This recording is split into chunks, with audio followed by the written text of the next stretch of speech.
Welcome back અને તસવીર હવે તમને સુરતની બતાવી છે। સુરતમાં ખાડીપુરે ભયાનક તારાજી સર્જી છે, ભયાનક તબાહી મચાવી દીધી છે। જ્યાં જુઓ ત્યાં વિનાશ વેરાયા હોય તેવી તસવીરો સામે આવી રહી છે। સુરતમાં ખાડીપુરને કારણે પર્વત પાટિયા અને ગોળાદરા વિસ્તાર એ જળબંબાકાર થઈ ચૂક્યો છે। 10 થી વધુ એવી સોસાયટીઓ છે જેમાં વરસાદી પાણી, ખાડીના પાણી અને નદીના પાણી પ્રવેશી ગયા છે। સોસાયટીઓના ઘરની અંદર પાણી ઘૂસી જતાની સાથે જ લોકોને પારાવાર મુશ્કેલી પડી રહી છે। રસ્તા ઉપર કમર સુધી પાણી ભરાઈ ચૂક્યા છે અને આ જ મુદ્દે વધુ વિગતો સંવાદદાતા જયેન્દ્ર અમારી સાથે જોડાઈ ગયા છે, તે આપવાના છે। જયેન્દ્ર, સુરતની અત્યારે શું સુરત છે?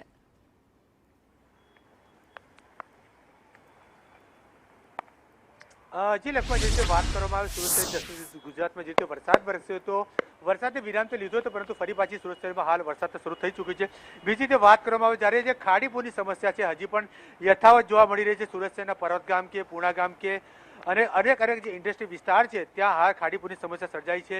આઝાદનગર છે, પૂણા ગામ છે, સીમાડા નાકા, આ તમામ સ્થળોએ હજી પણ ખાડીપુરની સમસ્યા જે છે જોવા મળી રહી છે। તેને કારણે જે સ્થાનિક લોકો છે, ખાડીપુરના વસતા લોકોને ભારે હાલાકીનો સામનો કરવાનો વારો આવ્યો છે।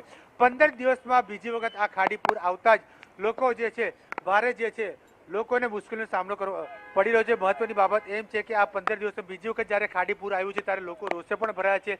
તંત્ર માત્ર મિટિંગના નામે માત્ર મિટિંગ કરતી હોય છે, કાગળ પર મિટિંગ હોય તેવું લાગી રહ્યું છે। તો લોકોનો આકસ્મિક ફૂટી નીકળ્યો છે કારણ કે વારંવાર રજૂઆતો કરવામાં આવે છે ખાડીપુર ન આવશે અને તેને લઈને આશ્વાસન આપવામાં આવે છે સ્થાનિક લોકોને, પરંતુ ફરી પાછી જ્યારે ખાડીપુર આવે છે ત્યારે લોકોને પોતાનું ઘર છોડીને જવું પડે છે, કાં તો લોકોને પોતાના ઘરમાં રહેવું મજબૂર પડી રહ્યું છે।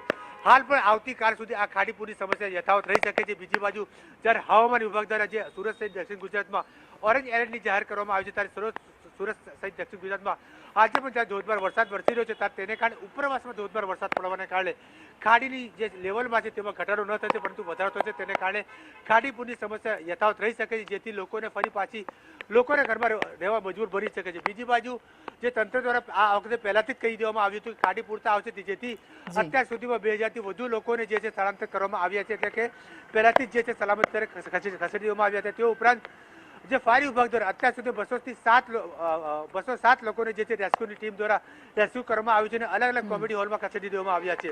તો બીજી બાજુ ફૂડ પેકેટની પણ વ્યવસ્થા કરવામાં આવી છે, પરંતુ ક્યાંક ખાડીપુરની સમસ્યાને લઈને લોકોનો રોષ છે તે રોષ હજી પણ ફાટી નીકળ્યો છે કારણ કે 15 દિવસે બીજી વખત આવ્યું છે।